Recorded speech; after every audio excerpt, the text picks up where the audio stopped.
Vous vous êtes sans doute déjà demandé pourquoi le sport n'était pas mixte ou encore pourquoi une sportive qui produit naturellement des hormones masculines est automatiquement considérée comme dopée. Autre question d'ailleurs, et si les hommes et les femmes étaient au fond inégaux devant la mondialisation?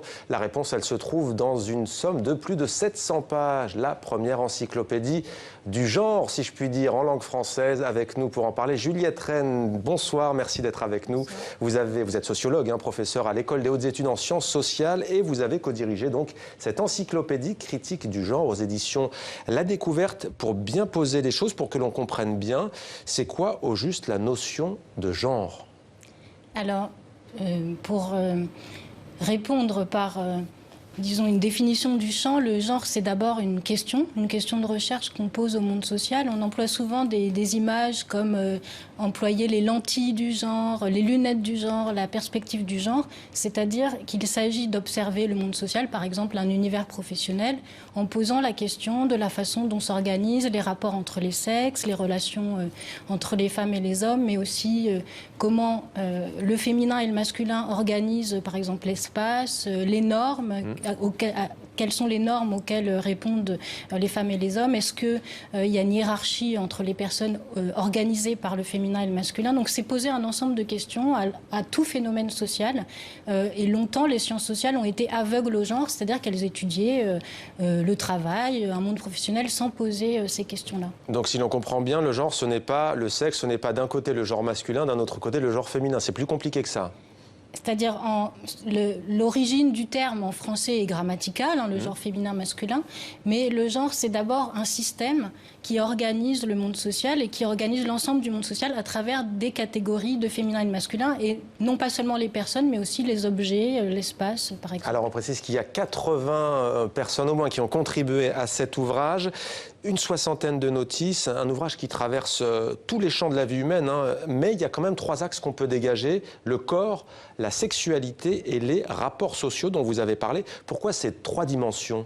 Alors on a voulu disons, choisir un peu des axes, parce que même si le terme s'appelle encyclopédie, parce qu'il a une visée de présenter l'état de la recherche dans différents domaines, les études de genre aujourd'hui sont très larges, donc on ne pouvait pas avoir une visée exhaustive, c'est-à-dire prendre tous les termes, tous les domaines qui ont été traversés par cette question.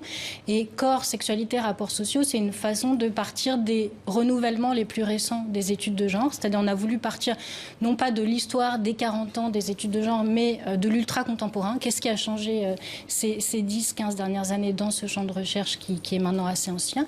Et le corps, la sexualité et les rapports sociaux sont à la fois des catégories d'analyse et des objets de recherche qui ont été modifiés. Donc je pourrais donner quelques exemples. Bah justement, on va commencer à donner des exemples, parce que s'il y a bien un domaine très clair où l'on admet les différences de genre, c'est le sport. On dit d'ailleurs sport masculin, sport féminin.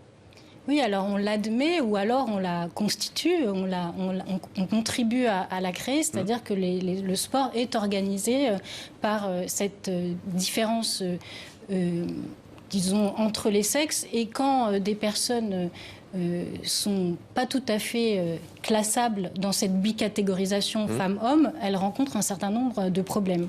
Par exemple, l'athlète Dutee Chand, indienne, qui a subi une hormonothérapie. En fait, elle produit des hormones mâles naturellement et elle a dû se soumettre à un test antidopage qu'elle a d'ailleurs refusé en disant qu'elle n'avait pas à le faire. Que nous dit au fond cette affaire ? Cette affaire nous dit que la bicatégorisation de l'humanité en 2 sexes est au moins autant un impératif social, c'est-à-dire qu'on a besoin dans notre société, elle est organisée de la sorte, dès qu'un enfant naît, on doit le déclarer à l'état civil garçon ou fille, et un ensemble, tout le monde social est organisé par cette différence. Et il se trouve qu'on invoque la nature, mais la nature est peut-être pas si rigide, parce qu'il y a des personnes, selon qu'on prend la catégorie des critères génétiques, des critères hormonaux, des critères anatomiques, ovaires, testicules, en fait, il y a des personnes qui naissent avec des identités moins strictement binaires que les autres. Alors, parmi les collaborateurs, il y a notamment Anaïs Boyon et Grégory Quin qui, dans l'article Sport, justement, écrivent ceci: ce ne sont pas des fraudeurs ou des fraudeuses qui sont dépistés, mais bien des athlètes intersexes. Oui, c'est effectivement ces personnes dont je parlais qui on confond une intention de tromper avec le fait de produire naturellement. Là, pour le coup, il s'agit de personnes catégorisées comme femmes qui produisent des hormones. Mais c'est là qu'on voit que c'est pluridisciplinaire et intéressant, parce que qu'est-ce que peut faire l'athlète dans ce cas-là? Se tourner vers un tribunal? Que peut dire la justice? Tout dépend du pays, on imagine. Alors, il y a des revendications aussi sur les questions juridiques. La France est assez rigide sur les questions d'identité civile, mais il y a des pays où on peut, en tant qu'adulte, réclamer à changer d'identité civile, par exemple. En Argentine, par exemple, on en a parlé dans nos journaux.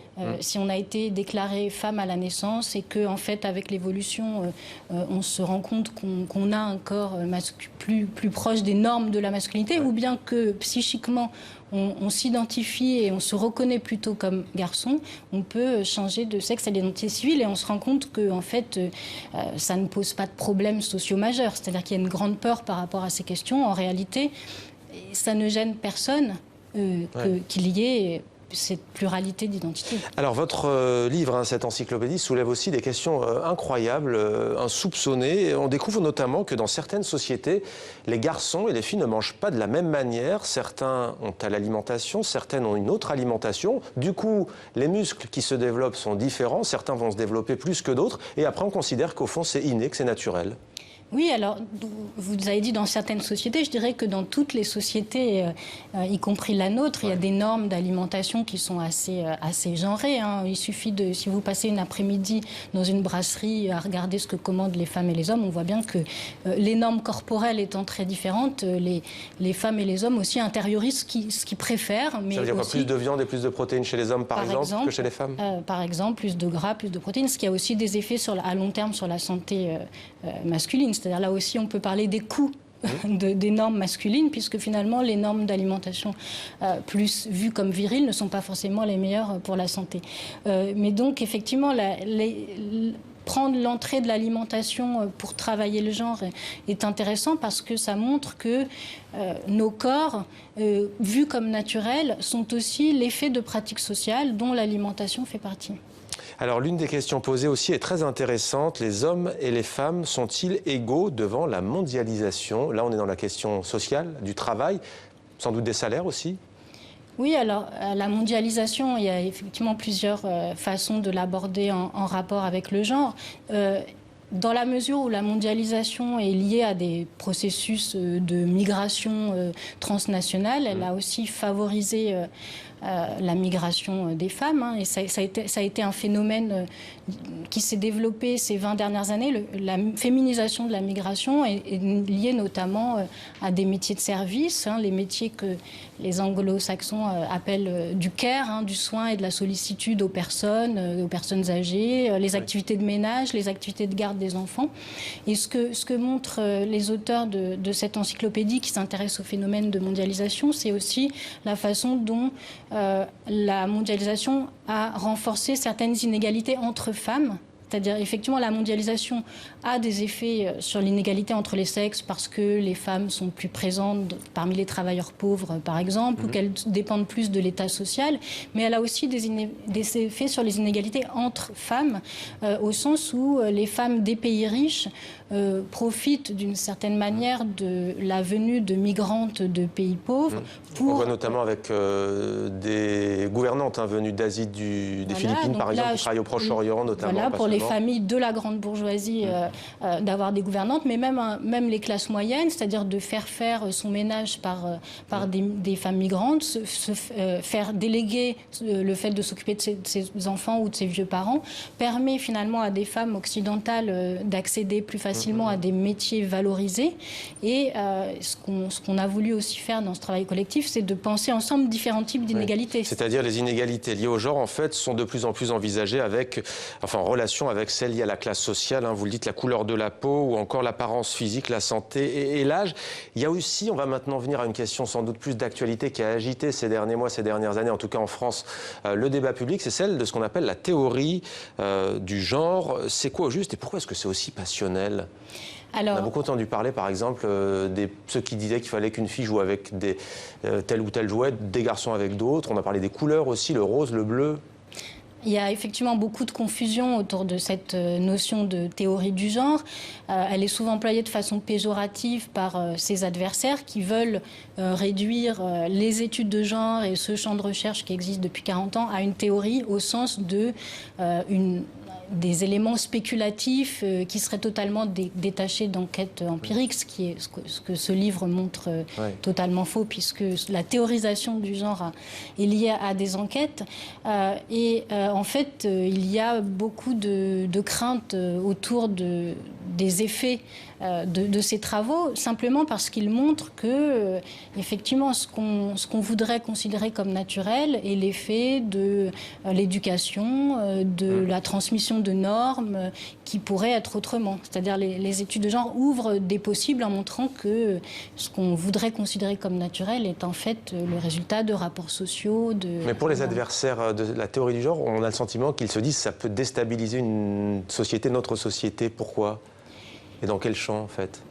Alors, il y a une part de vérité dans le fait que, comme beaucoup de travaux de sciences sociales, quand on montre que quelque chose est socialement construit, on peut ouvrir des possibles. Et beaucoup de personnes ont intérêt, ou alors pensent avoir intérêt, à un maintien des rôles traditionnels entre les sexes. Et en même temps, il y a de la part des adversaires de la théorie du genre une certaine reconnaissance du fait que ces éléments-là sont le fait de l'éducation, sont socialement construits. C'est-à-dire un des slogans, par exemple, des gens qui manifestaient contre la théorie du genre et contre le mariage des couples de même sexe, c'était ne touche pas à mes stéréotypes de sexe. Donc il y avait l'idée que, bon, on sait que tout ça s'est construit, mais on y tient. Merci beaucoup, Juliette Rennes, d'avoir répondu à nos questions. Vous avez donc dirigé cette encyclopédie critique du genre édition La Découverte. Merci.